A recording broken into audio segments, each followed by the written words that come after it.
नमस्कार हिंदुओं, ओम नमः शिवाय। आज की शिव पुराण की कथा में हम देखेंगे कि कैसे हुआ था गणपति बप्पा का जन्म। ये कथा सुनने और सुनाने से संपूर्ण मनोरथों की पूर्ति होती है। जब शिवजी ने गिरिजा के साथ विवाह किया तथा दैत्यों का वध करने के पश्चात विहार में संलग्न हुए, तब संयोग से एक दिन गिरिजा की सहेलियों ने उनसे यह कहा कि देखो, शिवजी के असंख्य गण हैं, परंतु तुम्हारा एक भी नहीं है। यद्यपि शिवजी के गण तुम्हारे अधीन हैं, परंतु तुम भी कोई गण उत्पन्न कर उसको अपने द्वार का द्वारपाल बनाओ, जिससे उस गण की रक्षा के द्वारा किसी अन्य गण का अंदर आने जाने का भय न हो। तब गिरिजा ने प्रसन्न होकर यह कहा, सखियों, समय आने पर ऐसा ही होगा। एक बार गिरिजा नंदी को द्वार पर रक्षा के निमित्त बैठा अपना स्नान करने गई। उस समय शिवजी लीला करके द्वार पर आए और इच्छा की कि हम अंदर जाएं, परंतु नंदी ने उन्हें अंदर जाने से रोक दिया। तब शिवजी नंदी को धमकाकर अंदर चले गए। गिरिजा शिवजी की ऐसी दशा देख अन्य स्त्रियों की भांति अत्यंत लज्जित हुई और लज्जावश अपने शरीर को छिपाती हुई भाग गई। उस समय उन्होंने अपनी सहेलियों के वचन का स्मरण किया।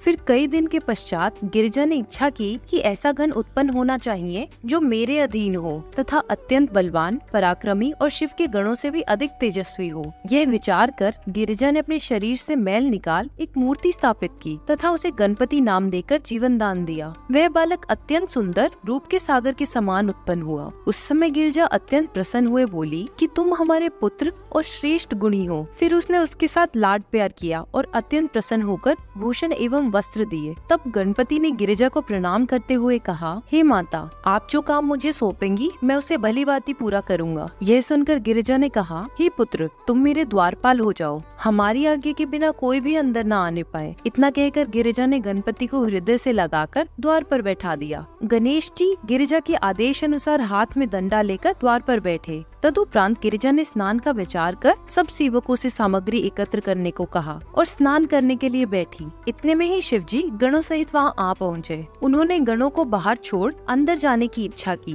परंतु गणपति ने उन्हें रोकते हुए कहा कि अभी अंदर जाने का समय नहीं है, क्योंकि इस समय मेरी माता स्नान कर रही है। यह कहकर उन्होंने अपने डंडे को आगे कर शिवजी को आगे बढ़ने से रोक दिया। तब शिवजी ने उनसे कहा कि तुम कौन हो जो मुझे नहीं पहचानते और मुझको भीतर जाने नहीं देते। हम गिरिजा के पति शिव इस मंदिर के स्वामी हैं। तुम किसके पुत्र हो? यह कहकर शिवजी अंदर को चले और यह देखकर गणपति ने तुरंत ही अपना डंडा शिवजी को मारा और कहा कि तुम शिव कौन हो और किस कार्य के लिए हमारी माता के पास जाते हो? हम बिना अपनी माता की आज्ञा के किसी को भी, चाहे वह कोई भी क्यों न हो, अंदर नहीं जाने देंगे। इसके पश्चात गणपति जी ने पहले तो शिवजी के गणों से युद्ध करके उन्हें पराजित किया और फिर देवताओं को पराजित किया और फिर स्वयं शिवजी से युद्ध किया। और इस युद्ध की कथा हम अगली कथा में अवश्य देखेंगे।